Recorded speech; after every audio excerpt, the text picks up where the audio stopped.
Anyways, I was sucking. Sucking what? I was sucking down another protein shake after a good workout. Yeah. And I wanted you to try this one. Okay. Am I trying it because it's good or bad? I made a double shake. So I just want to gauge your reaction on this. And I also want you to guess the flavor. It smells very chocolatey. Is it chocolate, though?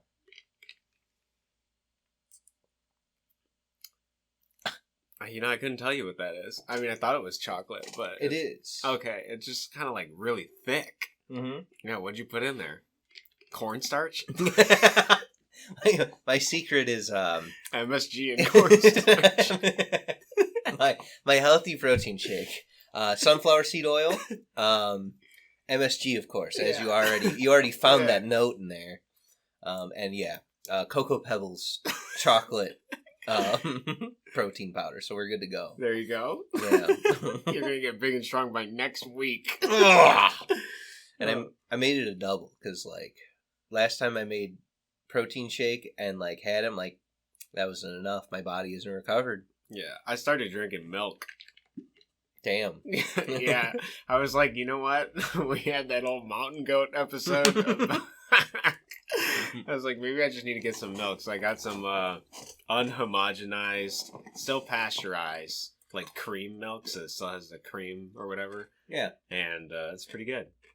I don't have any repercussions so far. Day 2. Only day 2, huh? Yeah, we're going to figure it out in a week. Well, so there's the local dairy by your... Yeah, that's what I bought it at. Oh, okay. Yeah, right next to my house. Yeah. That stuff's delicious. Yeah, I was like, you know what? Do I want, like, this store brand, hormoned cow milk? Yeah. No.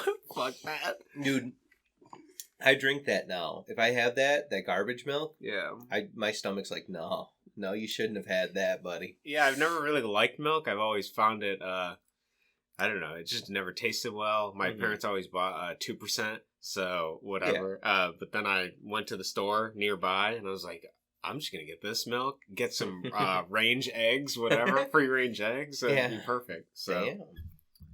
You're doing it, dude. So I've been reading this book. It's called Your Mind on Plants. Uh-huh. And it talks about 3 plants in particular.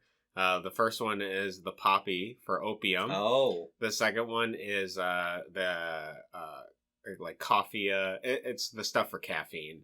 Both black tea and the coffee beans. Yeah. Then the third one is the peyote mescaline. Yeah. Is the final peyote, one. Huh? Yeah, and it's actually a really interesting book. I'll skip over the opium part because people shouldn't have that information. But wait, it just tells you how to make heroin? It's a lot easier than you'd ever think.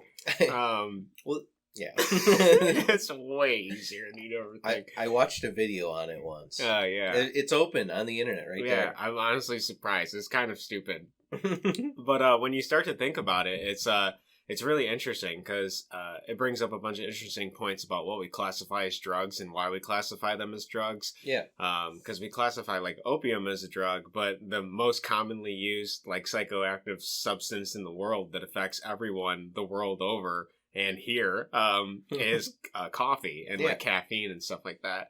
And the most interesting thing I realized is it talked a lot about what caffeine specifically does chemically in your head. And it binds to the receptors for adenosine, which is what is responsible for you going to sleep and feeling fatigue.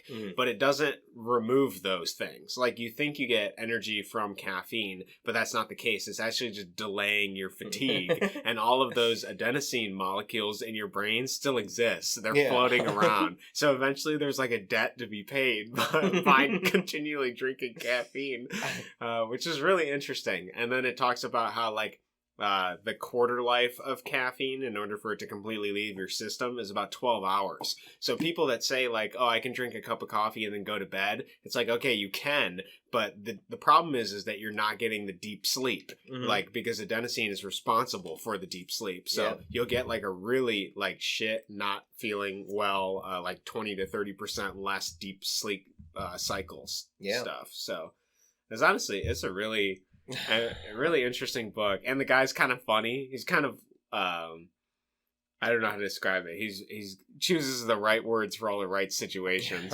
And one of my favorite stories was talking about the earliest cultivation, or so the story goes, for coffee. Mm-hmm. They were like, so there's this Ethiopian farmer, like goat herder or whatever, in like the 6th century, and he's like, why are my goats staying up all night? And like, I can't figure out why they won't go to sleep. They're just constantly awake. And then he noticed they were like eating the seeds or the fruit from the Arabica plant.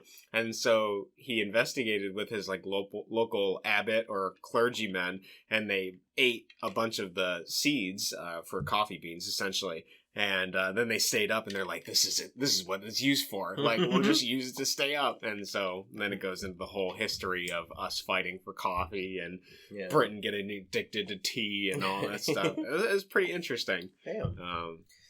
So, like, all right, I had a thing that was about coffee. Yeah. Okay. But actually, I have a different thing. Okay. Now. Let's hear it. So I've also been learning about different things. Mm-hmm. Molecules. Mm-hmm.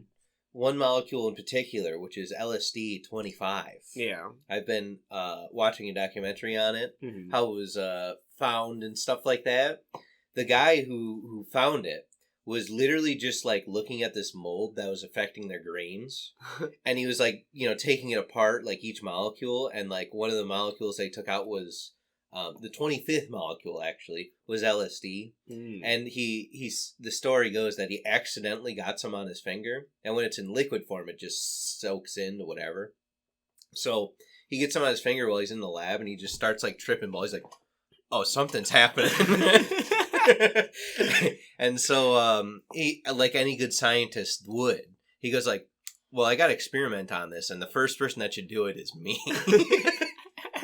And so he takes 0.25 milligrams of the stuff. Is that like a heroic dose? Yeah, that's a lot. I think a normal one is like 0.01. That would be like I don't know actually, but from the way the guy sounded, like he's like, yeah, I took it, and then I went and rode my bike, and the world just started disappearing. I thought I died. And then whenever I started coming back, everything was so bright and sharp and beautiful. And he was like, just looking at nature. He's like, man, this is great. So this old German dude just was like, blown away at all this. And then what they did is they were like, we don't really know what to do with this. It's definitely something. There's something there. Yeah. And so anybody could sign up to, like anybody who had like a therapist's office or really anything could just be like, hey, I want to try that, and I'll send you back results. And like, here you go. Here's like 200 milligrams of it or whatever. Yeah, we'll see you after your trip. Yeah. So they just sent it out everywhere. In Europe and in the U.S. And so, people are tripping balls everywhere. People are finding like weird uses for it. That's where like Alcoholics Anonymous comes from. Dude, like that, he was addicted to alcohol, took LSD just for whatever reason, and was like, I saw God and I don't want to drink anymore. This is the cure. And like put it in the Alcoholics Anonymous handbook. It was like in the headlines. Everybody was like confused about LSD in the 60s before it was legal, because they were like, is this some kind of miracle like therapy drug? You know what I mean? Because people are finding like schizophrenia. It was like helping people with that and all kinds of weird stuff. And then Nixon came to office, saw that hippies didn't want to go to war, and hippies did drugs. So let's ban all the drugs so they go to war. That same precedent there that you said was in the book I was reading too. It's talking about how they like started the war on drugs because there was a bunch of people that were anti-war, and it was hippies, and then they tried to associate marijuana with it, even though they knew it didn't really have that much of an effect, as well as everything else. And then just use that to put them in jail, get rid of them.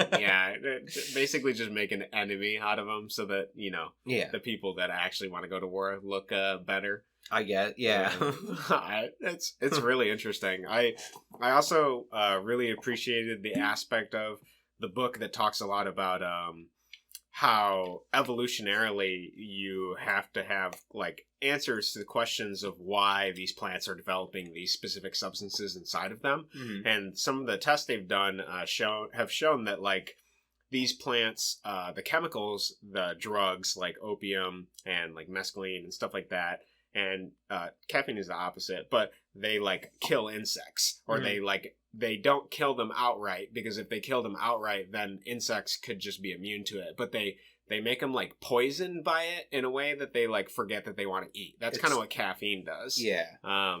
Or that they're like dizzy or disoriented or something. And that was really interesting, as well as the concept of like whether or not we're actually cultivating the plants, or like the plants have convinced us to cultivate them because of our dependency on caffeine. Because like they've done studies where like they have a bunch of bees that were in like little straitjackets. And and what they did was they fed them nectar from like different flowers, and then some of the flowers had varying levels of caffeine, and the bees would always prefer the ones with caffeine. And the way you could tell that is because they would like open up their little mouth and their tongue would come out whenever that they smelt that particular flower. Yeah. And they found that bees, to their own detriment, go back to flowers more often that had caffeine. And it's to their detriment, because even if the flower's out of nectar, just because it had caffeine, the bee goes back to it. Like they depend on it. Yeah. And get addicted to it. Yeah. And so they talk about like the guy talks about like the millions of acres that we've converted over to farming these particular things, and whether or not like the plant has actually dominated the world, because it's pretty interesting overall. But yeah. Did you get to the peyote part? Yeah, so I'm on the third part now, the peyote part. It's interesting. It talks similarly. It's the opening section talks about how I can't remember the famous writer, but there was a famous writer that used mescaline fairly often, and or at least had a book on it. I think it's the same. I think it's Aldous Huxley. I can't remember. He wrote like the book is called like The Doors to Perception, and it's about this guy who is like a famous writer. I think it's Aldous Huxley, that had taken mescaline because he was trying to like unlock different aspects of his perception. Yeah. And wrote a book on it. But then it talks, mainly this book just came out in 2021. So he's got this whole section about how like the pandemic prevented him from being able to go to do his peyote trip with the Native Americans or whatever that he was gonna do. So he's like whining about that and some of the other stuff. I don't know. We'll see. I hope he does somehow manage to get mescaline and try it, because he did the other stuff. But whatever. Yeah. So he did the heroin? He did opium? He did the opium. Did he smoke the opium? No. So smoking it, I've heard on like, I've read, there's like forums for like drug trips or something called like Arrowid. Mm-hmm. It's a website I've never heard of before, but it's a huge database for people to like log their like personal experiences with different types of drugs and stuff like that, as well as a bunch of like articles based on it. But anyways, I was reading, and it seems like people that do smoke it have like a more consistent, longer lasting like high. But he just did like the tea form, where you just like boil it or whatever. But when he originally released this article, which he was doing for that, in like the 1990s, he couldn't release the part about him trying it for fear of like he would get persecuted by the government, because the war on drugs was stronger than it is now. I think it's lessening a lot now. So in this version of the 2021 release, he had found his old floppy drive that had the rest of the article on it, and then got it, the file taken, like recovered essentially, and then was able to put it in the book so you could read like his actual experience with it. And essentially like the experience for him is like, oh, it cured my depression for a little bit. He's like, I actually felt like more lucid. You know, I wasn't like debilitated or anything like that. But I'm sure with the opioid epidemic and how bad it is that the pharmaceutical companies like give everybody Oxycontin. I don't know if that's popular anymore after all the pushback and stuff. But when they were giving those sort of opioids to everyone, that obviously created the dependency for heroin and the need of a stronger synthetic drug. Yeah. But I imagine if you just did like the herbal tea version of it, it wouldn't be as bad. Yeah. Well, I mean, it's just Yeah, I think like with like heroin and all that junk, right? It's just the addictive part of it, where it's like your body's like, give me that again. Yeah, even the tea, the opium tea, talks a lot about how it is incredibly addictive. So you don't want to do it every single day, otherwise it'd be to your detriment. But that's the same thing with everything. The more interesting aspect of the book is whether or not we should be considering that with caffeine, the incredibly psychoactive substance. Like, it talks a lot about how caffeine is only allowed in a way because although it does change the brain, it changes it for the better of like logical societal thinking. Yeah. Like capitalistically, that's what caffeine helps with. Like, and one of the most interesting things about it is it talks about the difference of somebody on caffeine and off of caffeine and their type of consciousness that they have. And it was talking about how coffee promotes focus and concentration, but it focuses a type of consciousness called spotlight thinking, which is like focused on one particular point.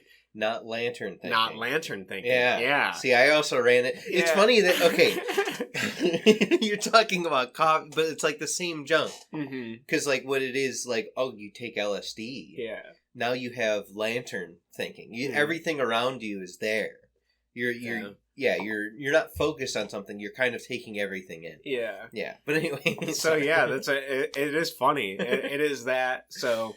and I do feel like that on caffeine. I feel that like very focused spotlight thinking. Yeah. Consistently, always one particular meticulous little thing. And it's always a hyper focus for me. But when I was like off of coffee, I had better sleep, but I couldn't think about anything straight. Like I everything was constantly all at once, and like my mind was always racing in random directions, and I'm like, what the fuck am I even trying to think about? And even the author of this book, who had quit coffee for his experiment, did find that same thing. He couldn't focus. He like lost a lot of his motivation to do stuff, because that's essentially like caffeine is pushing you to do that, whether you get it from tea or whether you get it from the Arabica or whatever, coffee beans. I'm not sure. Or caffeine pills. Yeah, or caffeine pills. Yeah, just whatever. Want it straight hit right now. Yeah, my mom in college routinely says that the only way she made it through college and working at the bakery when she was growing up was taking no-dose, which is just caffeine pills. And I was like, they still sell those. You can get them on Amazon. She's like, no way. Damn, dude. Caffeine's delicious. Also, whenever you said the 12-hour thing, I think I felt that, because I have to have my coffee before like 10. Otherwise, I think I go to sleep too late. Yeah, I agree. I try to drink my coffee like before 12 as much as possible, and then if I'm up for like the next 12 hours, then by the time I go to bed it should be almost worn off. But I don't know. What I might do is I might start treating it like the psychoactive substance it is, and just do it once a week. So that I don't feel or do it like on occasions of like once a week, or alternatively whenever I have a deadline coming up. I need to just focus on something. Because I do think the lantern thinking thing is completely true. I did feel my mind is going in different directions, but creatively I felt like I could come up with and create a bunch of different strange ideas through those connections. Yeah. And then now that I have like coffee, I'm just like like focused on one laser focal point. Yeah. Damn. So see, I also just drank the rest of my coffee on my way over here. So I'm like a little bit, I'm scattered a little bit, but at the same time, I know what I want to talk about. Okay. We have two things. We have the LSD, and then actually, I'll just tell you, because this will be fast. Yeah. I have a surprise for you that I want to give you on the podcast, but it's not going to be here for like another month. Okay? So, all right. I think you'll enjoy the surprise. But anyway. All right, the LSD thing. Yeah. Okay. Something that I've noticed, because I've done a lot of like research on this stuff. Like, I haven't taken anything myself that's like hallucinogenic, right? Yeah. But from everything that I see, every single time someone does this and then talks about it, they always go like, I feel connected to the world. Why is that? Why does everyone have that similar experience of like connectivity and that love is the only thing that matters? I've been trying to think about this, okay? And the thing that I think I've come to the conclusion of is that our brains prioritize love and being in society. So whenever we take this psychoactive drug, our senses kind of all go haywire, but the most important part of our brain, or at least the part of our brain that we think is the most important, or that we were developed to have as the top priority, which is reproduction and cooperating with people, just gets like lit up. Like it just goes all over the place. But that one particular part of your brain is just like an epicenter of, electricity or whatever you want to call it. That's really interesting. That's a very interesting hypothesis, because I've heard the complete opposite more often too, but I could see your way being similar. Uh-huh. Let me get this straight. The way you're wording this is that is like the basal instinct that cannot be removed, and it's still there, basically, but everything else is dissolved when you take drugs. Or that one's very heightened and brought to the surface. Okay. The opposite that I've heard is that that because you like that aspect of you is hidden because your self-preservation is in the forefront when you're not on drugs. Mm-hmm. It's like the idea that you have to focus on your survival, and so you can't focus on the fact that we all are interconnected, because if everyone was focused on that particular fact, then no one would like survive for themselves, sort of thing. I think we're kind of thinking the same. I think it's the same thing. It's a little bit. It's like, instead of you're viewing it in the way that like the epicenter or that specific thing is heightened, but I think it's that like we're kind of like locked in the way that we're thinking now, and that particularly when you take drugs, it dissolves those aspects of your personality. Like the ego. We've talked about ego death before, right? Exactly. Yeah, pretty much, right? Your brain's always thinking about like how you can always do X, Y, Z, and you need to do this and whatever, right? Mm-hmm. And like even moments without drugs, like there'll be moments where like it's kind of weird. I'll just be at home like with my wife. I kind of get everything done, and it's like at the end of the day. And I'll kind of just like walk in and I'll like see her just like sitting there and be like, that's a good emotion. You know what I mean? Like it's love, right? Yeah. Is the thing that I'm feeling. But I like look at her and I'm like, yeah. And I think that we only have moments of that. And I think whenever you're on drugs, I'm willing to bet that that's what you feel a lot more of. Mm. And your brain kind of highlights it. And I think it's more of your subconscious talking rather than your conscious. Your conscious is too busy trying to figure out why you're seeing like zebras that are like part snail, and your subconscious is like, let me take over for a second. Hey, love's cool, dude. Yeah. This is all that matters, man. This is the only thing out there, dude.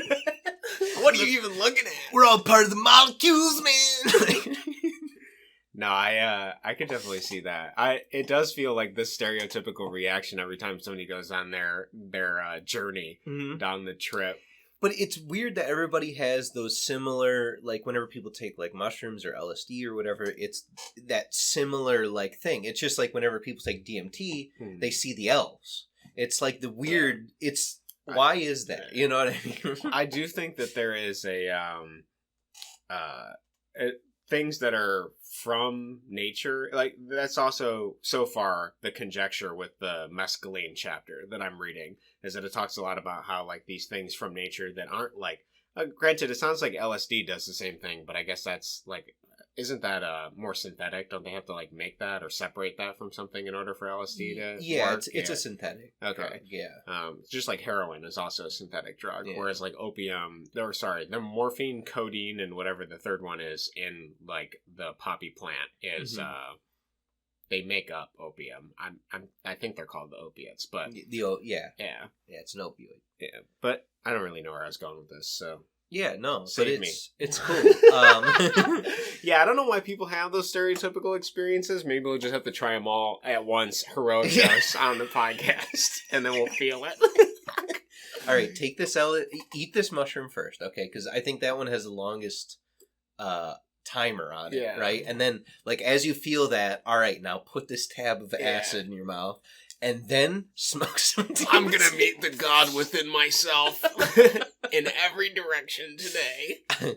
But yeah, I think part of my thing is like just how I've always been interested in this just because of how absurd it is, how like people see these things and stuff that become like people say that they feel colors and like stuff like that. It's like, do we always have those senses and those are all of a sudden being highlighted whenever we take these drugs, or is our brain just making something up?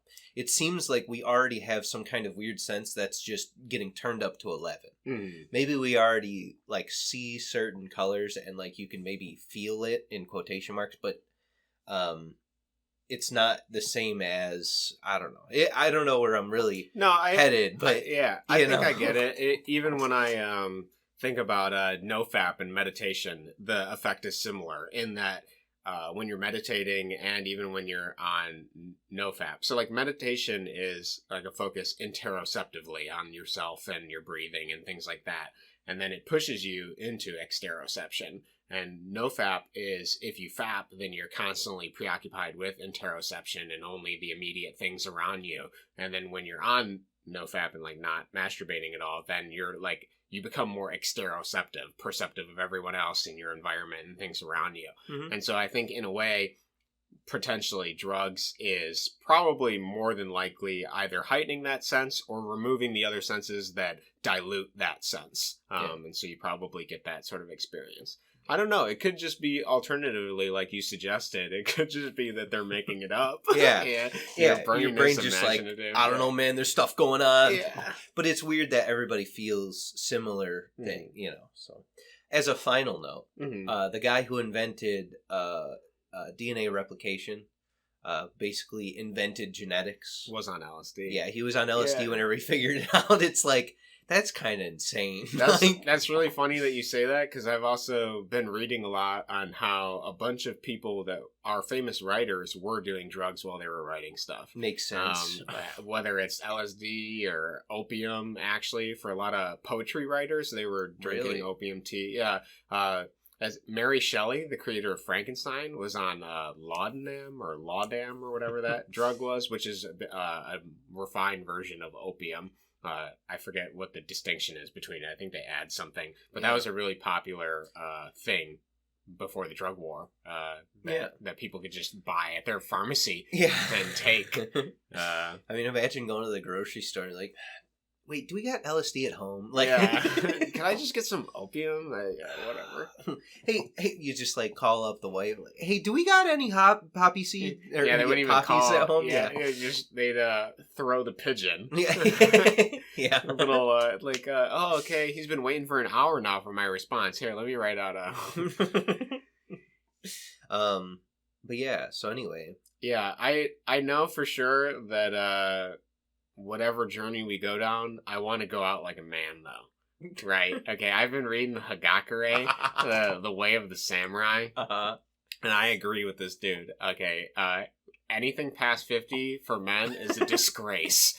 Okay, you have to, if you're 60, you're senile, and that's disappointing.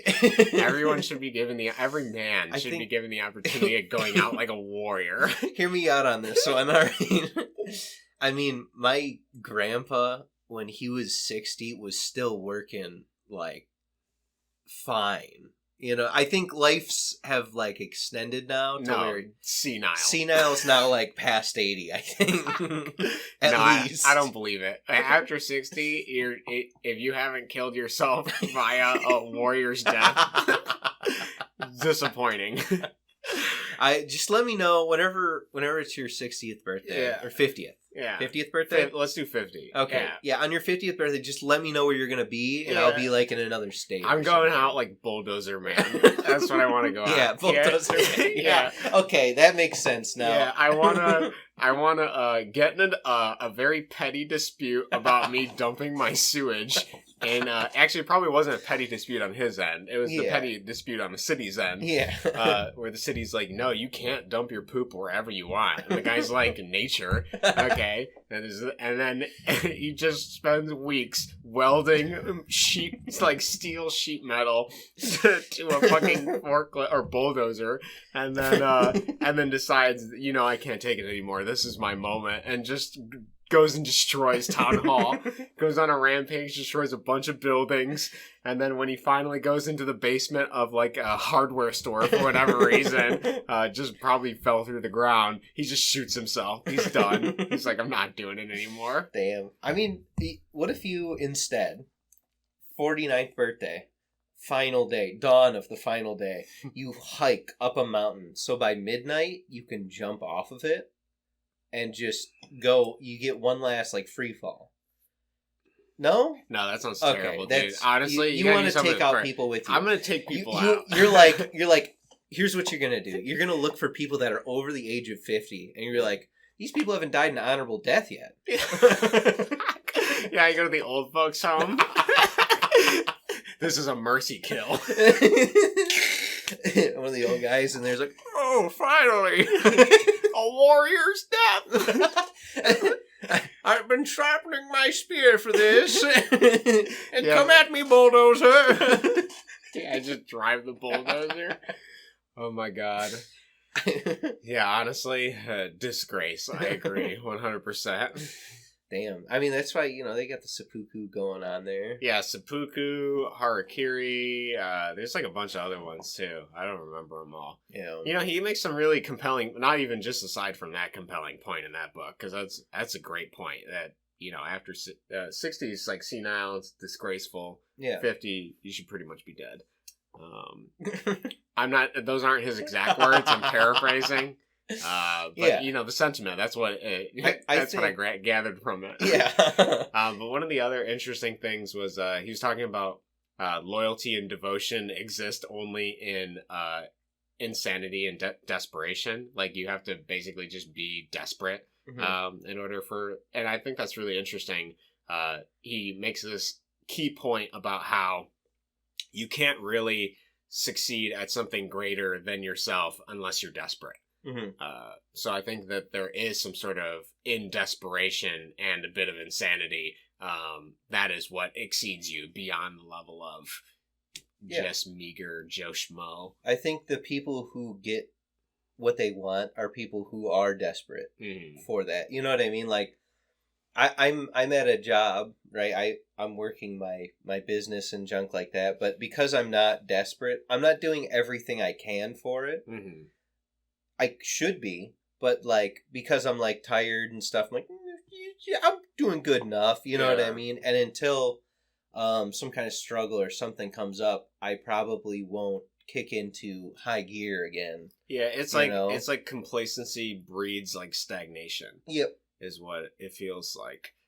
So I'm going to try to create the most desperate situation for myself. I sold my biggest piece yet of Magic cards and got a ton of money coming in. Oh, yeah? Yeah, like Damn. 1,000 bucks. Wow. Probably end up being like 700, or hell, if they're in horrible condition, 500. But I was like, you know what? I'm going to sell. I mean, that's been my monetary failsafe for a long time. My safety net, my proverbial safety net.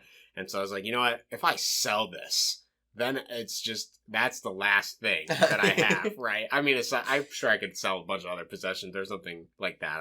It's not complete desperation, but it is one central thing, a central building block in the foundation of my life that I could use that money towards something else. Mm-hmm. So I just was like, all right, fuck it. We're doing it. We're diving in. The Hagakure's right. You need to be desperate. I'm going to see whatever money is in my bank account after this point. That's all I got left. And then we're going to go no from there. more magic bank. Yeah. I'm sitting at this point. I'm no fail safes, no safety nets. And I'm looking at it and I'm going to be like, okay, what am I going to do? I mean, the only time you have is really now, because you could just die tomorrow. Yeah. So let's consider it from that perspective.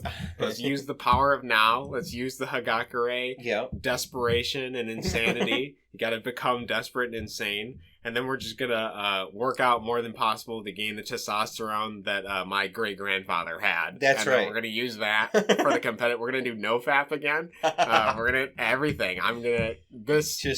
Wow. Let's go. You got to move to a foreign country that you don't understand, because that way you're really desperate. I can use my... since I won't have caffeine, depending on whatever country I go to, because I won't have whatever money I need to get it, I'll have more lantern thinking, and so I have to consider the solutions to all of my my problems lanternly. God. Yeah. My fiance, she's been listening to the podcast. Mm-hmm. She doesn't agree with your dopamine deprivation. Oh, interesting. Statement. Yeah, which one? All of them, or what? The main one of, if you starve yourself of dopamine, right? Basically, she doesn't agree with life should be suffering. Oh, interesting. That's the one. Yeah. Yeah, I could see somebody that I could see that perspective. Part of me views it as like, is this a cope? Because you don't want to suffer. Like, yeah, I mean, like, I'll tell you, I don't agree with the suffering, right? I think, I don't know what I specifically said in those episodes. I'd say my updated understanding of it is that suffering builds character. I think that's the best way to put it. I would agree with that. I do think suffering is a key aspect of life that allows you to grow and change. You can look at this mirrored in the environment as well. Plants that are grown indoors that don't have any wind or any adversity of bugs or any sort of fungus or anything like that, they're really weak. Mm-hmm. And it's the same thing, like a plant outdoors has to brace itself against the wind. There was an old study where they planted a bunch of trees in a dome, and then they took the dome off or something, and all the trees just fell over because the roots weren't strong. They never faced any adversity. They never needed to, yeah. Yeah, and so if you don't face any adversity in your life, you will, in a way, become that. You will just become the same. I'm not saying that, you have to just go out and put yourself in a dangerous situation. I just think that, you got to challenge yourself to do things and to face problems that you're avoiding in a way. Yeah, I mean, like, I know, like, I was thinking about this recently because I'm trying to hire someone. Mm-hmm. Someone who hasn't been, like, on the road and stuff. Yeah. And so, I remember the first time that I got sent out to a job, like, alone. It was like a really hard change, right? Because my whole life I lived in the same spot, never moved, always had like dinner and all that junk, and then now all of a sudden I got to live at a hotel room for 3 weeks in halfway across the country, and I was afraid, all that junk. I missed my family, friends, all that. I remember I was terrified, I guess, you know. It's kind of like you're like going off on your own to do a journey sort of thing. Yeah. Yeah, and it was a journey that I didn't think I was ready for, but I kept telling myself, like, after this one, we're good. Mm-hmm. Like, I just need to finish this one. By the end of it, I was like, okay, I can do that again. You know what I mean? And I think a lot of this comes down to the brain only has the past to go off of. Mm-hmm. And so it views every situation in the present from the information that you've gained in the past. And it views through the past, like any negative experiences you've had affect your current experiences and how you do things. Yeah. So you have to continually challenge that old past perspective with a new updated perspective. Because some of the things that happened in the past, they're not guaranteed to happen again. Yeah. It's your brain that thinks that they're going to happen again. So you have to actually face adversity in order to overcome that conditioning, that programming, those preconceived prejudices in your brain and your mind. Like a child that's born isn't going to know that the cliff is bad. Mm-hmm. They're not going to know that if they fall off the cliff, they could die. But those are preconceived notions that you develop over time and to avoid falling off cliffs. Yeah, the first time you fall off a cliff, after that, not to fall off cliffs. Yeah, you understand gravity and all those things. Yeah. As you're falling, you're like, oh, it all makes sense. I shouldn't have done that. Yeah. And that's even interesting with like observation as well. You begin to assume that all trees are the same, so you stop looking at trees. Mm-hmm. Whereas if you start to study trees and you start to look at the differences between them, Mm-hmm. then you can actually grow your perception and notice things about trees that you didn't before. Different aspects of how they grow, what the branches look like, what the size or the shapes of the leaves are. Yeah. You know what this is? So, if you take LSD... Yeah, honestly, you know what would get you out of that box and that rut? Just take drugs, bro. That's right. Yeah. No, it's the lantern thinking, right? Yeah. Because whenever you become an adult, like as a child, you're always lantern thinking. Yeah. Right? Like kids, like they play with something for like 4 seconds, be like, oh, look, something. And then like, go do that. Whenever you're an adult, you kind of like master your brain a little bit to the point where you focus on things because you have to get this done, that done, blah, blah, blah. You have to feed yourself and you have to focus on these tasks. So your brain kind of shuts off like lantern thinking for the most part. And there's only brief moments of it where you can kind of go back to when you were a child and you can like take in all these things around you. Yeah, you have to like purposefully engage in lantern thinking by getting rid of caffeine and any other microdosing LSD. Yeah, microdosing LSD. Honestly, with even just me quitting caffeine for a couple months, that was more than enough to get lantern thinking. Oh, yeah. You don't even need to do LSD, bro. Just quit caffeine, which means chocolate, too. Don't forget about that. Chocolate has caffeine, You were tea. eating a little bit of chocolate. I was eating a little bit, You were cheating. Yeah, for a little bit. And then I stopped doing that, and then I was just completely off caffeine. But that... Gotta quit all of that. Honestly, I think even sugar prevents it in a way. I've been liking sugar less and less. Yeah. But ice cream tastes good still, so it's like, well, what do I do? What am I gonna do? I guess I'm gonna have to eat this. I got so much left in the fridge.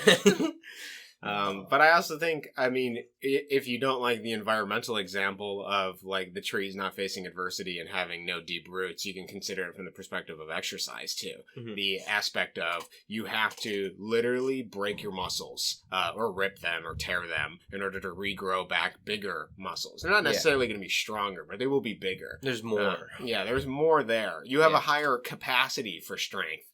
But I think strength comes from like endurance and repetition rather than just straight like ripping them. Yeah. But whatever. That's essentially adversity. You have to put yourself through adversity to like lose weight, gain strength, lose strength. Like those all come down to what adversity are you facing. Yeah. Like the person that is languid and sedentary isn't going to gain muscle. And likewise, the person that, sits all day, or oppositely, the person that sits all day and doesn't do anything, you get what I'm saying. Yeah. But, is the answer to life suffering? I don't know. I think it is an aspect that builds character and makes you stronger. I think it's an important part of life. Yeah, I've seen people in Florida. They look like they're ready to die. They don't look like they struggle. Yeah, I think a lot of adversity comes from preparing for winter. Yeah.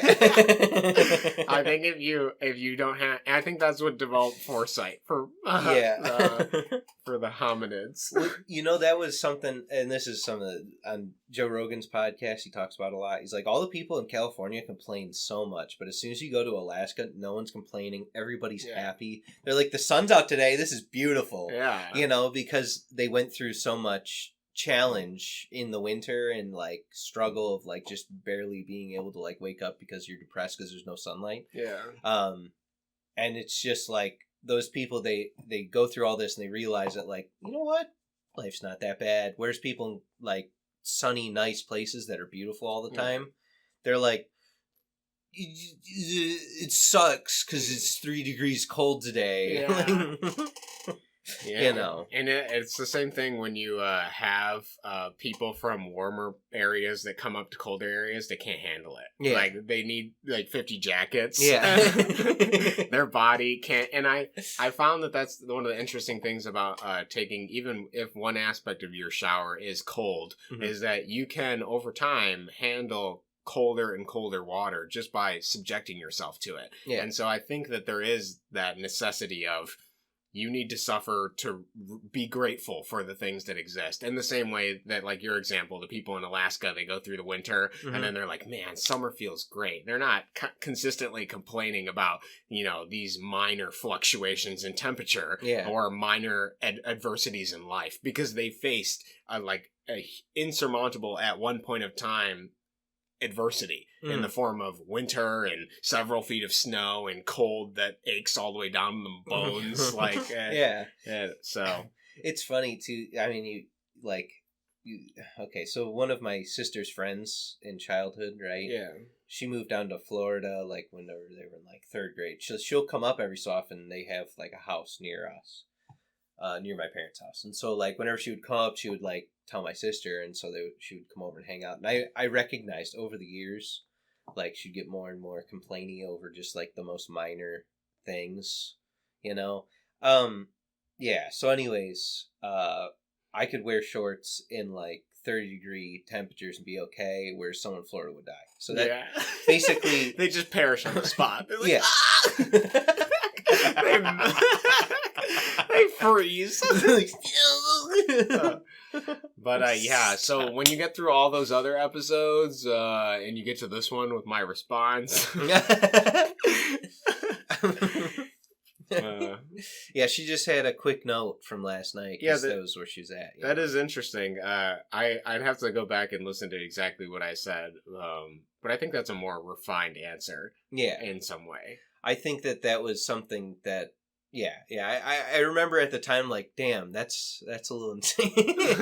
I think in my self-help journey, we've gone on a lot of winding roads. Oh, yeah. Yeah, so at some point I might have to just write a book on what I think at this point in time, rather than what I thought at those points in time. The podcast is already that. Yeah, it's true. In a way, it is every winding path recorded for posterity. If you want to hear somebody go down the rabbit hole of self-improvement, you're going to hear a bunch of advice that's probably bad, but we're going to get to the good advice. Eventually. I mean, you work your way up to it. Yeah, it's not something that happens overnight, okay? You got to read the books, face the adversity. Yeah, think about it. In 10 years, you're going to be a guru about this stuff. Oh, God. Someone's going to be like, yeah, man, I just can't go to bed. You're like, look, no fat for 3 days. Yeah. Drink? I don't know. Yeah. Here, all you need to do, take some ashwagandha, okay? You need to wake up every morning and splay your legs to the sun naked. Make sure you get sunlight on your balls. And then after that, you're going to need to do the hurricane walk for at least 20 minutes. Then if you add push walls into that, and then you do some, the big draw, where you edge but don't edge for at least 3 hours, and then you'll be fine. Yeah. And then, Oh, yeah, so, and then take vitamin D. Everybody's vitamin D. That's right. Shit. Yeah. And then that'll be at we'll have a panel. Yeah. Where we'll be at some con and people will be asking us questions. And the next guy will come up and be like, so how do you get gold out? Holy shit, that joke on the road. Yeah. Some guy's so just a hypothetical situation. If you wanted to hypothetically withdraw your gold from the federal, how would you do that? An FBI agent just stands up and picks him up. Yeah. Yeah, some guy's glowing in the audience. We become weird agents from the government to tell people that they still can. Yeah. Because we made all these jokes, right? But they're like, we will kill you if you don't tell people that you can. Yeah, you need to. Yeah. So we're at our panel, we have a gold brick, a fake one, on the table. Look guys, we finally did it. Yeah, we have a weird twitch to us. Everybody's I don't think these guys are right. And it's we just have our LSD programming. We're we hold up a dollar bill. Look, guys, you can turn this into this. Point at the gold. Oh my God. We have a projector and everything, us moving it around on there. Look at it, real, complete. I'm gonna weigh it. We're gonna do the electricity test. Everybody's There's a potato. Oh. Yeah. Look at it, conducts.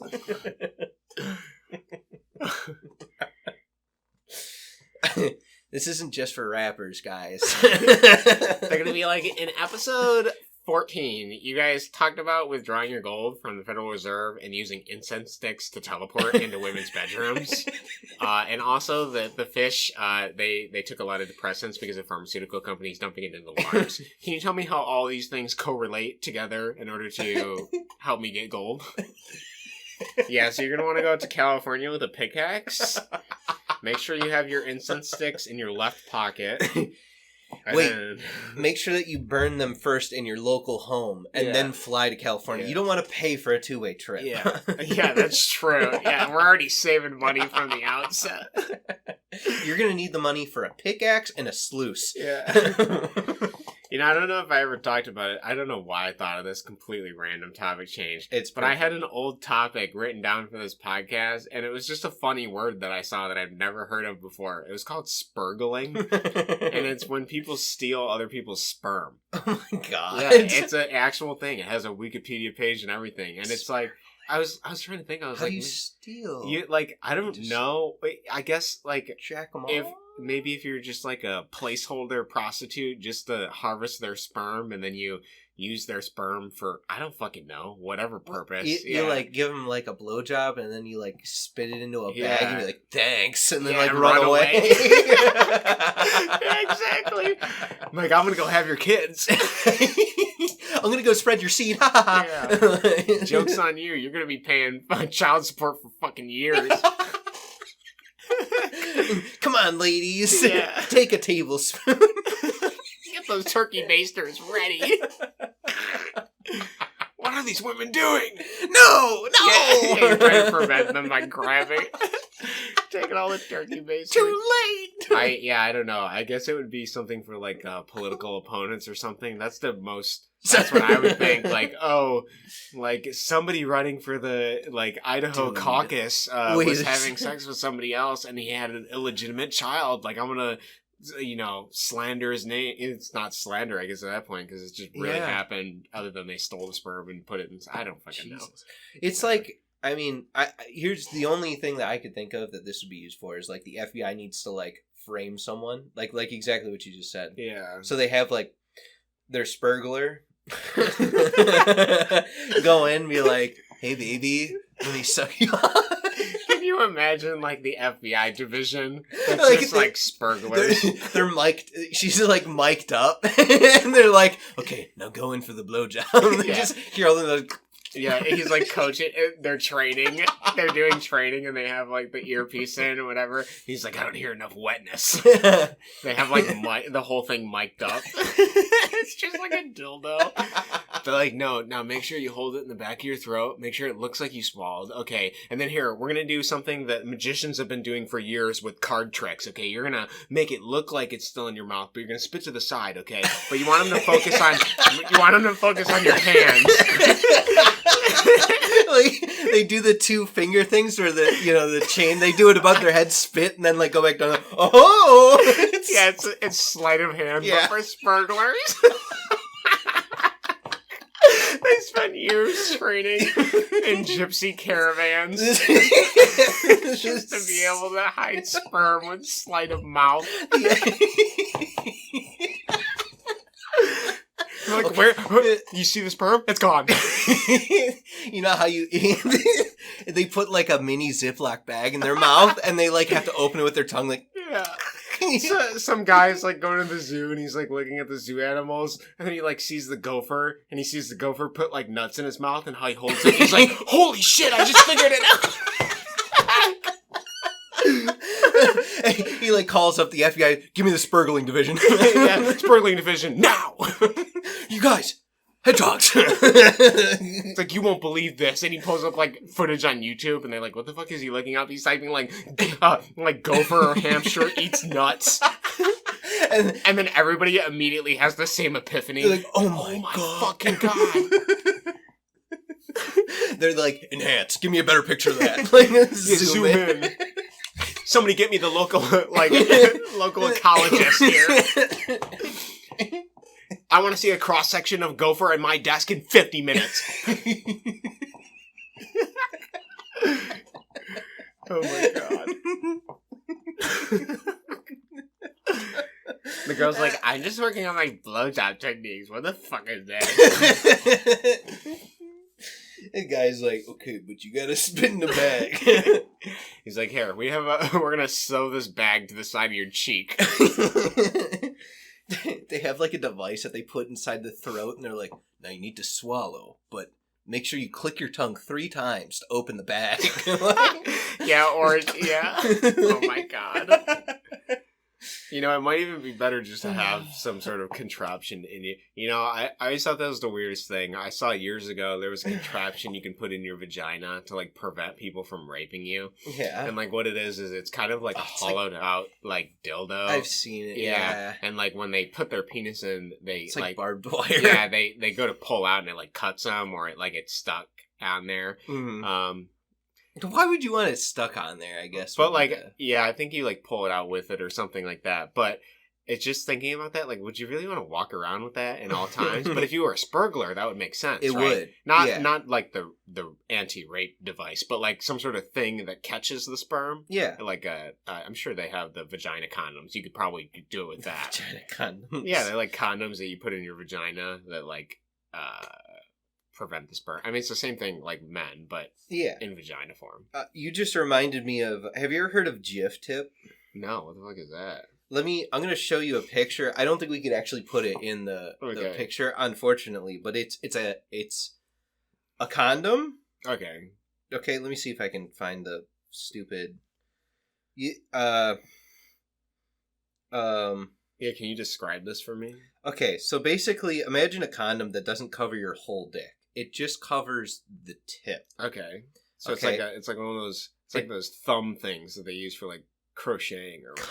Kind of. Like, but yeah. Think more of like here. Maybe you can describe that.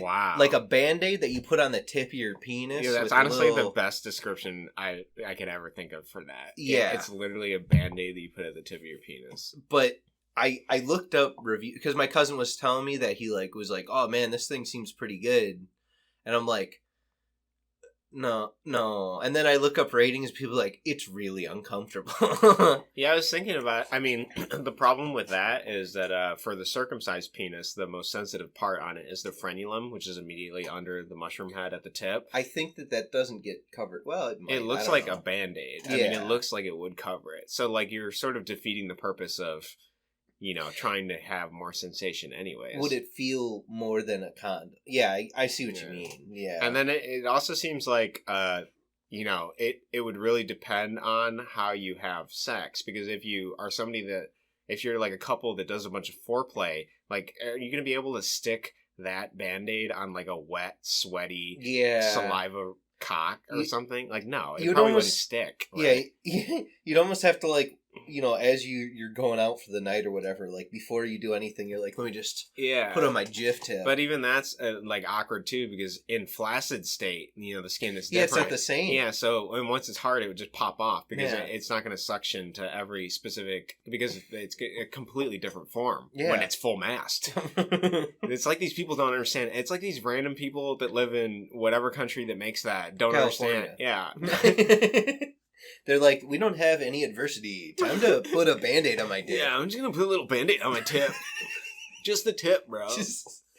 Yeah, I mean, but, yeah, I don't know, man. I don't make the rules. I don't either. You need adversity. That's the problem with these Californians. That's the problem right there. Yeah, that's the problem. That's not adversity. You know, I couldn't figure out how we were going to get to the problem. We got to the tip of the problem with that one.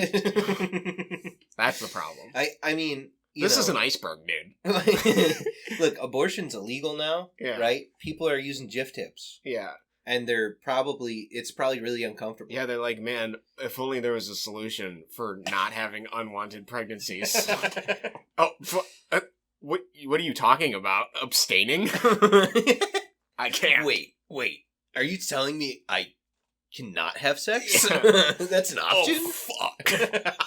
I thought about this all wrong. Are you telling me that our society that has increasingly made sex more than it should be, and is constantly focused on everything in every point, every lurid color we look at, and we've blown it out of complete proportion, and people no longer just have sex in their young days or early years of marriage and then have children and then cool down. No, we've made it like literally a cult and religion, and we've completely gotten rid of God and instead put the false god of sex in place of it. What the fuck are you talking about? What do you mean, bro? Yeah, bro, what the fuck are you talking about? I just used Jif Tip, bro. Yeah. God, now these girls are making me use like 2 Jif Tips, 2 condoms, and then I gotta tie my balls off with a rubber band.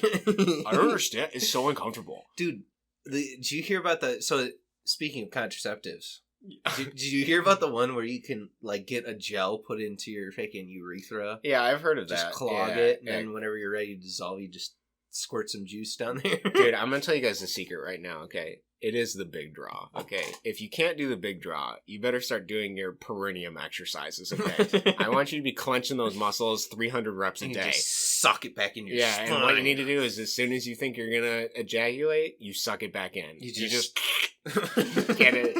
And if you can't do that, then you're gonna do from our second or third or fourth episode, I talk about the 3-finger strategy, okay? You just underneath the balls, between the butthole and the balls, you're just gonna put your 3 fingers, and you're gonna, as soon as you're about to ejaculate, you're gonna just punch yourself. Yeah, there you go.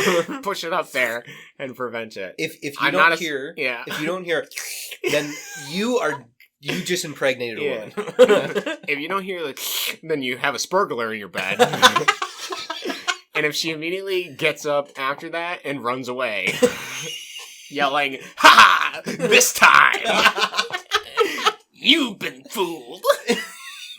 into the night, then you have a problem. If, as you're about to come, you hear a helicopter, you're being spurgled. Yeah, what do you... Oh my god. Can you imagine, like, those people that sell gun safes selling, like, Spurgle security measures? It's just like a tripwire. You put it in front of your bedroom. It's like chastity belts. They're like, yeah, we got a place for the guns, and we also have a bunch of chastity belts to keep you from getting spurgled, bro. Politicians, they buy like a hooker or whatever, and they're like, if you're a spurgler, you have to tell me it's a law. Birth rates are on the decline. Spurgling is going to become a bigger problem. With all these vaccinated people unable to have children, we're going to be spurgling from the unvaxxed, okay? You're gonna be able to keep your guns locked up, keep your rations for doomsday, and you make sure to keep your semen locked up tight. I put the case over my balls every night. It's just like a little clamp. The key. You have to swallow the key so you poop it in the morning. You swallow the key and chase it with some laxatives, and you're like, see you in 6 hours. Yeah, and then he like accidentally drank too much orange juice before bed, and he's like, shit, I gotta piss. But he's like, the key's also in my stomach. Wakes up at like 4 a.m. and he's like, shit, we gotta do this again. Laxatives. The Spurgler's looking through the window. He's like, now's my moment. Get over here. Guys go to the bathroom. Chick's like, you just hear like a little flute, and he's like, not the Pied Piper of Spurgling again. He's like, I can't control myself. No, please don't suck my dick. Why am I opening the window? And she's like, now's my moment. You thought you were going to get away from me tonight. She whips out a radio and goes like, I'm in. Yeah, we have a 1049. Yeah, he's been doing no-fap for 7 days. Putting on the mouth guard in case of wax dart. Put in like a metal shield. Yeah, as she's running away, they're like, how many milliliters? It tasted like 4. He's been eating pineapples. Good diet. I repeat, good diet. Yeah. Oh my god. Yeah, we have a pure blood over here. She's trained. She had to train on a lot of different... God. That was like the test in order to get in. They're like, so you need to tell us which sperm is vaccinated, which one is not. Yeah, you have to taste test. Yeah. God, I just imagine. Oh God, it's so crude, but there's so many horrible training simulations. Dude, there has to be a division in the FBI or CIA for that. There's no way. Jesus, I'm sure there's probably some like lady that works for the FBI that's like, yeah, I'm the undercover prostitute. You know what I mean? I don't know why I thought of it. There probably is. That's totally true. I was thinking of when the COVID pandemic thing first broke out, or it was like early on or something. They had a bunch of like U.S. politicians go over to China. And they didn't do a normal swab for, like, testing for COVID. They did an anal swab. They made all of them, like, get naked, and they anally swabbed them, like the U.S. politicians. What the hell? And they were like, yeah, this is, like, degrading to, like, have happened or whatever. And just all this stuff. I think it was just China playing a huge joke on them. I want them anally swabbed. Yeah. Demoralize them. Take pictures. Yeah. Make fun of it, laugh as soon as they get unclothed. Yeah. Yeah, I'm gonna get my second cup of coffee. Make sure you keep it running. Penis. Yeah. So I guess I'll do my usual of just describing the room. Yeah. There's a room here. It's painted green now, and it looks good. It's recently painted, which is why I say that. But we got a gamer. We got a gamer PC here. We got a gamer keyboard. Got a gamer mouse, and then we got a big jar of mini M&Ms. Now, I didn't know you could buy mini M&Ms other than those tubes that you have as a kid that like make a mess, and like every 3-year-old has that thing where like they have the jar of mini or the tube of mini M&Ms, and then you see them like 10 minutes later and they're covered in chocolate. I've seen that lots of times in my life. Other than that, how you guys doing? I can't hear you respond, but I assume that you're all doing all right. If you're not, things get better. If things are bad and they've been bad for a while, right? It's like a roller coaster. You go down and you'll go back up, and sometimes you'll go back up so fast that you won't even realize it. You'll just wake up one day and you'll be like, oh, everything's better now. I've noticed this with my own mood, right? I've been on this weird roller coaster, which actually I can tell you why I've been researching like LSD, why I've been interested in this kind of stuff, right? I feel as though my mood has been like on a weird up-down scale. For instance, Tuesday, I was in like the worst mood. I don't know why. All day I was just trash mood. Wednesday, okay, today I'm better. Like I woke up today and I was like tired and stuff, but like, I went and worked out with you. That always helps. Yeah, honestly, the increased testosterone helps a lot. Yeah, the working out, and I worked out on Tuesday too, but it just didn't, I don't know, there's something else going on, I've been having this weird, and I told you about it last week, like with my sister, where like I need to talk to her and junk, but I haven't. And so like that's been hanging over me a little bit, and I think that's what's really been bothering me. But I've been doing this research on LSD and stuff, and like different psychoactive whatever drugs. And like what I've been seeing is that people who microdose it, people who have like bipolar or depression or whatever, people who microdose do really well with it, right? They microdose LSD or mushrooms or whatever. Not even every day, but like a lot of people do like 1 day on, 2 days off.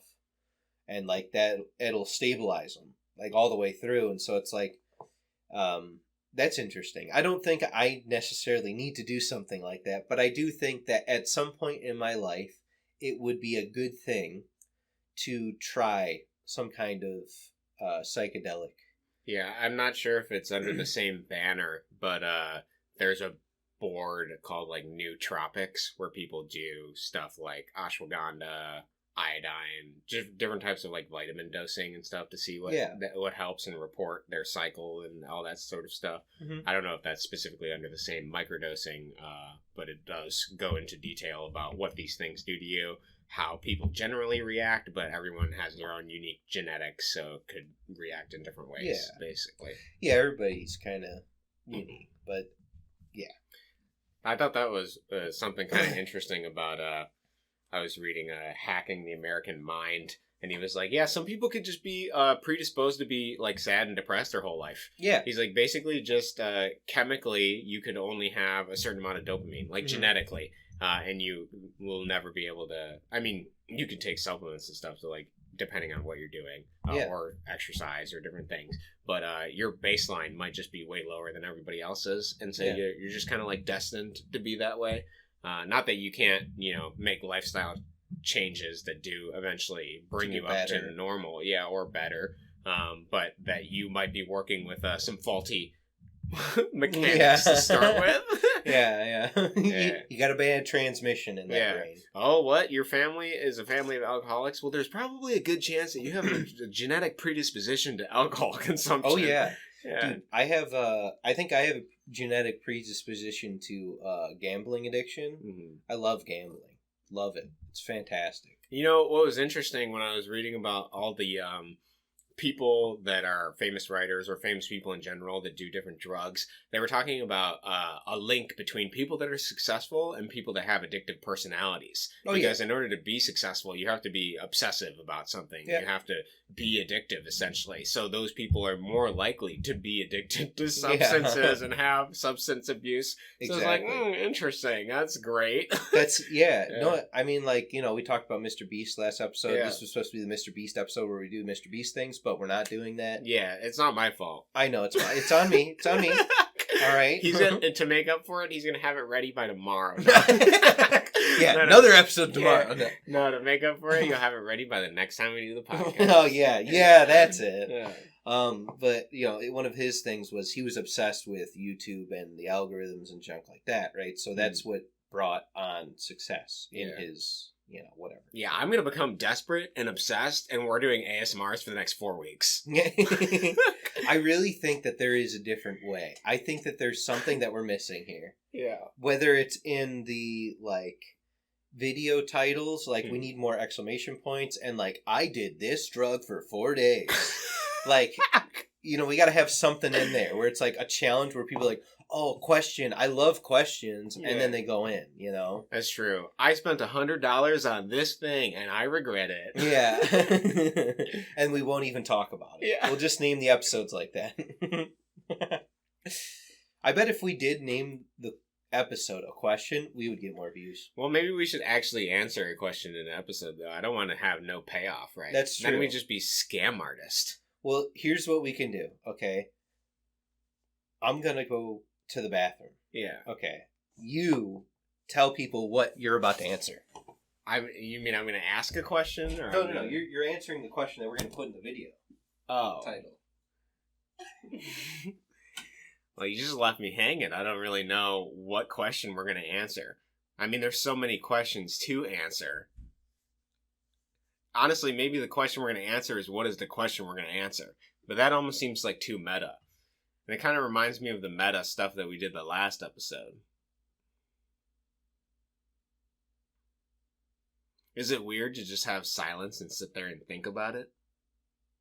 I don't think so.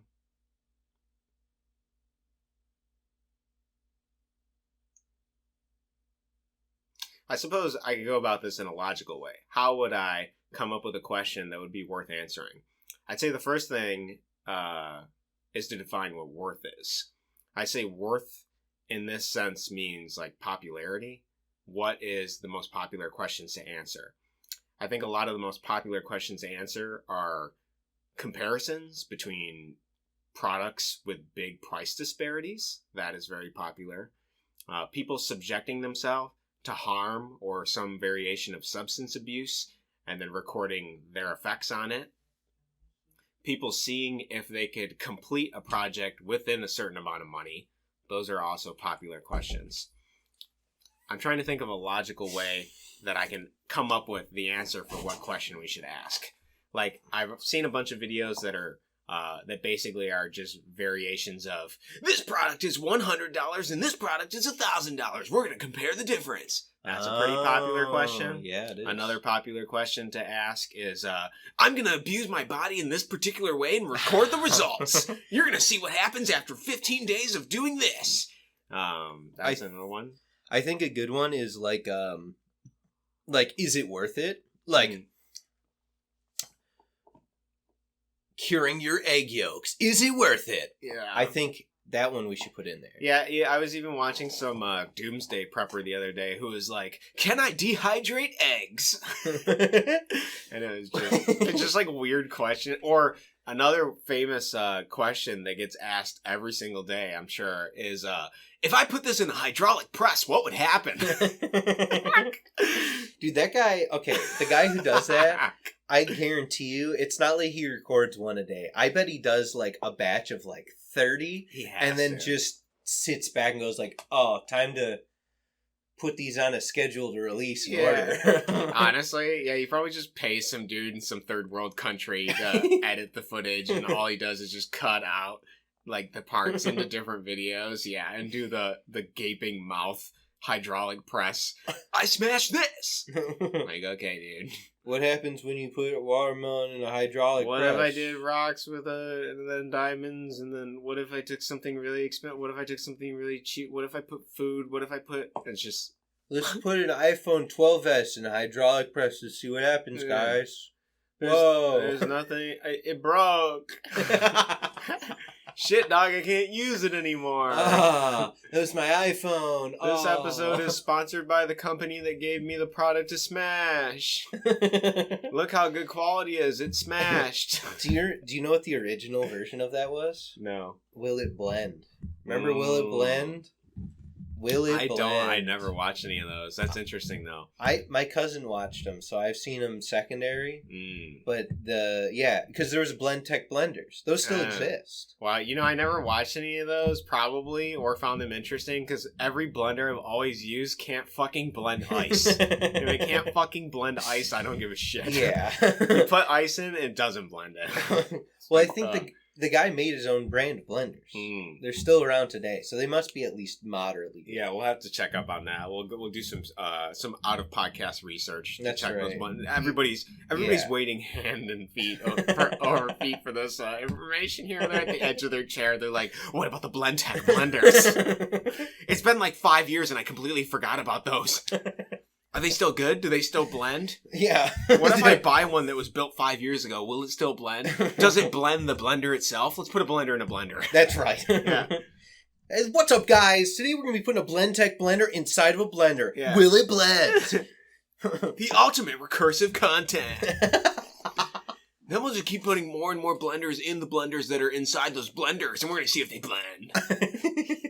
Yeah, the guy's just got the biggest O face ever. Yeah. You can see all the way down his fucking throat. They're like, holy shit, what did this guy eat today?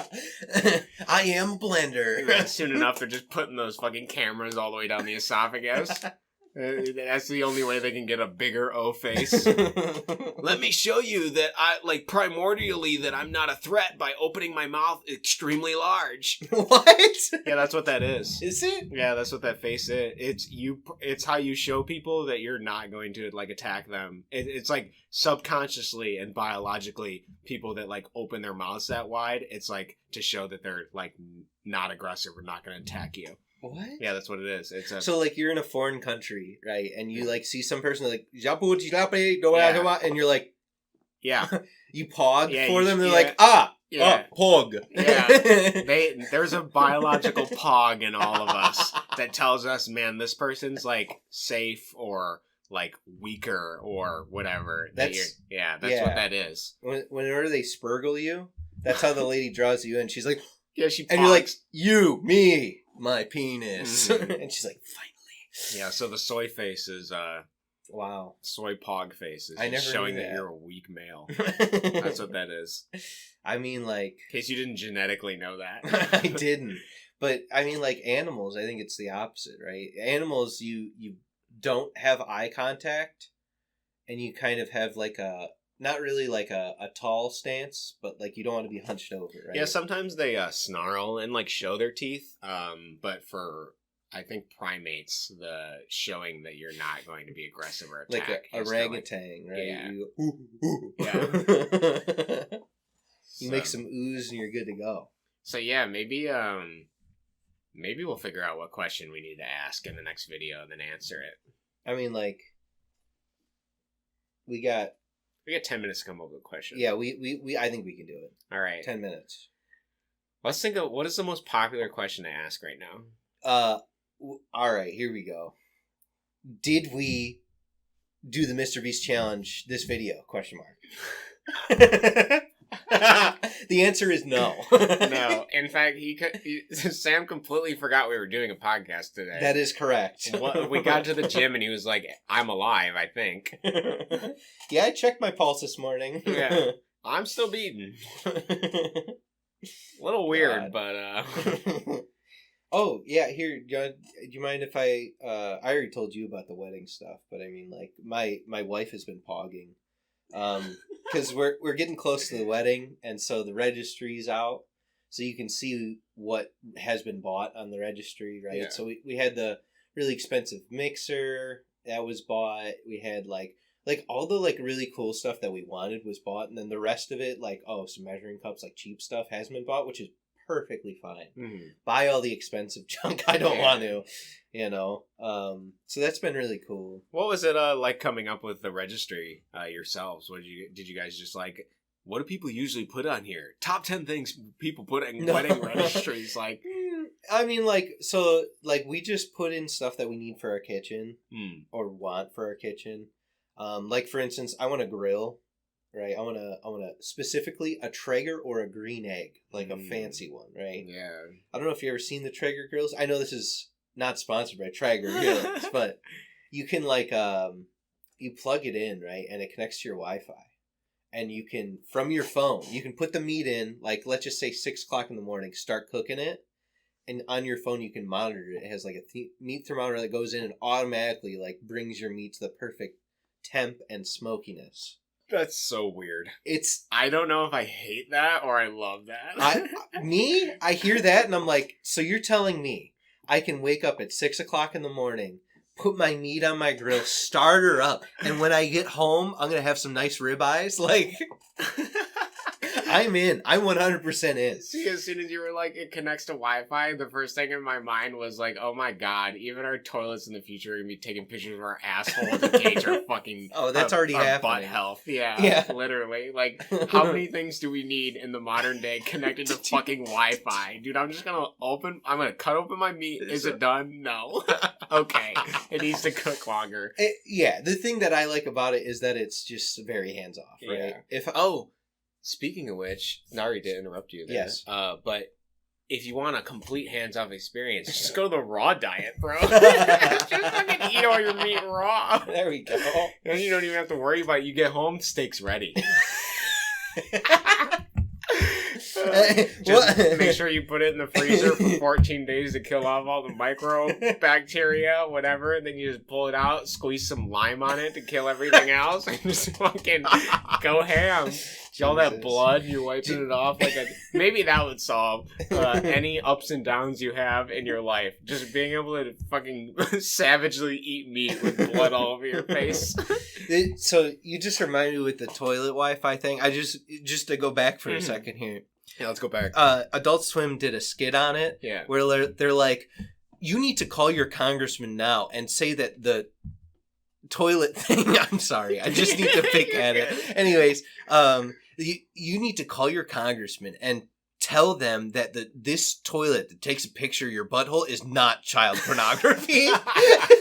And so they like bring in a pedophile and they show him like, this is my child's rectal scan. And does this turn you on? The guy, they just like have the pedophile sitting in a chair and there's like a bunch of people around him and he's just sitting there staring at it. He's like, no.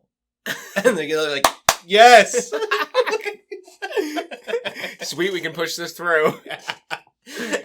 But they won't, you're not allowed to install this toilet because it takes child pornography. Honestly, that's hilarious. That's what I thought was the funniest thing about the NFTs was that technically all of the images are hosted on random websites. So like if your NFT it gets like hacked or whatever, you kind of, I'm not sure legally if you're in possession of it yet because they've been working on the cryptocurrency thing. Like legally you possess that's taxed, but they don't have any sort of like legal laws about NFTs. But technically if you were in possession of the NFT and then somebody changed the image that you technically own by changing the image on the web browser that it's hosted on, then they could just replace it with child pornography. And then technically you'd be in possession of child pornography via that. But I'm sure, the FBI has already got their rootkits to just send pornography and child pornography on anything anyways. I think whenever... I mean, there's an easy way to prevent that, right? You can go like, hey, whenever I bought it, it was this. Yeah. You know what I mean? I don't know. Yeah, I guess it depends. I mean, the court system's kind of wacky to begin with, so yeah, you're hedging your bets against however the person's feeling that day, the judge and all the people. Dude, I wonder if you'll be able to hear my picking at this plastic bin. I thought about it, and that's why I let you do it, but I thought as soon as you started doing it, I was like, he keeps touching this fucking bin. I'm sure something will come up on the mic, but is it going to be enough to be annoying? I feel like it adds... I thought about it from the perspective of, like, you specifically were picking a lot during one topic of conversation, and I was like, maybe this will show, like, it'll be like people are here with us, feeling you pick this, like, anxiously as you talk about this topic. It's the number one, it's the caffeine. Number two, I don't like that they didn't finish this edge on the plastic bin. If I had it, there's a tool, right, that you can run along this edge. It takes 0.2 seconds. Yeah. Cut that right off. It's just a little extra piece of plastic. I want it off. Yeah, see, I'm balancing our microphone on two Rubbermaid bins, and Sam, at varying points in the episode, has been picking at the edge of the bin. And I thought about it the second he did it, but I just let him do it because I was curious to see if it would actually show up in audio. I fully expected to show up in audio, but not that bad. We can do a test right now because we got the thing right there. If I just, it's very minor. Yeah, it's there. It might be really annoying in the thing because it sounds hollow, right? So we'll check. Yeah. Whatever. Worst case scenario, I'll call you and we're gonna refilm this episode tomorrow. We get right at the transcript. Or next time I'll just order a straitjacket from Amazon. Honestly, I need it. You keep your hands to yourself. Dude, I always have something going on. Yeah, you got a nervous pick at my hands. Dude. Yeah. I stopped. My foot. I somehow managed to stop nail biting recently. Yeah. I don't know how or what. I don't know if it's that real salt I've been eating, or the iodine, or whatever, fish oil. I'm not sure. I haven't. I've been just using nail clippers like a normal person. See, but it's not satisfying to use nail clippers. It wasn't even about satisfaction for me. It was just like a nervous, anxious. Really? Yeah. Now that I'm putting myself in desperate mode, we'll see if it comes back. Yeah. I got all my money that I ever could have in my bank. Yeah. I'm just gonna try to succeed with just that alone. Yeah. And we're gonna see. Jesus, dude, that's gonna be extreme. Yeah, you're gonna come in and you're gonna be like, yo, you didn't show up at the gym, and be like, yeah, I've just I've been here awake for the last 4 days. Programming, and then you're gonna see like 15 coffee cups on the ground because I'm like, yeah, it was easier just to bring a new cup than it was to walk back and forth with the cup. I spent so much energy carrying the cup back. Yeah, I had to make a couple of trips. It was just too much. Yeah. And then, hear me out on this one. The cups double as urine holders. Mm-hmm. So I don't even have to move them. Yeah, so I finish, and then I just pee the same coffee I just ingested back into the cup. And your body purifies it. So I've been drinking it again. And then you'll be like, what's that over there? It's like, oh, that's to prevent the Spurglers. I have like one of those car wheel locks just on my door. Like, dude, you don't understand. I've been in this room for, like, I brought the coffee maker in the room. I've, like, been in this room for, like, 4 days and been awake for, like, 4 days straight. I'm, like, cultivating, like, random LSD or plants that just give drugs or something. I got LSD in my fucking everywhere. You're like dripping. You're like, Yeah. you have a tea bag and you're, like, moving it up and down really fast. Like, yeah, man, let me just get some opium tea really quick. I'm, like, playing music next to my wormwood plant so it grows bigger. I'm like, dude, I gotta do a parasite cleanse after this. You better. I gotta do one every, like, fucking 4 months just to make sure I'm purging all the demons from me. You're like, I've been staring at the plant for so long with my lantern vision, and now I understand that it wanted music. Dude, you don't understand. I didn't realize this, but I've been watching Alex Jones a lot, and he's been talking about this war between light and dark, and I can see it now. My lantern consciousness is helping me put together all the. That's what the man is trying to prevent you from. Until you put on the tinfoil hat and you start thinking about these things and reading all the scriptures in the Bible and totaling up the, like, total count of the gematria of all the letters and the particular words that weren't translated from Greek properly. When you start doing that, you start to understand that there is actually a giant war of light and dark happening. And when you start to realize that, you can see the demons, right? They appear in different colors. They're not completely formed. They're, like, intangible, but they're, like, still there. And it's like just the outer edge of them that's outlined in these various colors. And as I do this, you know, I start to see it. I start to fight. I got to do something. Do you know what's on that outer edge? Some leftover plastic that they didn't want to decide to take off. That's what all demons are. So now you're sitting there. You're sitting there. You're scraping it off. Demons, actually, you helped me achieve this. Demons are actually just microplastic. There you go. Yeah, that's what it's been the whole time. Yeah. It's right here. It's been right in front of us. You're addicted to touching plastic, to feeling the synthetic things, the non-real organisms. You've been so far from life and living things that all you want to do is live with inanimate objects that are plastic and so devoid of life. Ever since Cabin Fever, I've been going through withdrawals of the metaverse, and I need to go back. Yeah, we have to go back.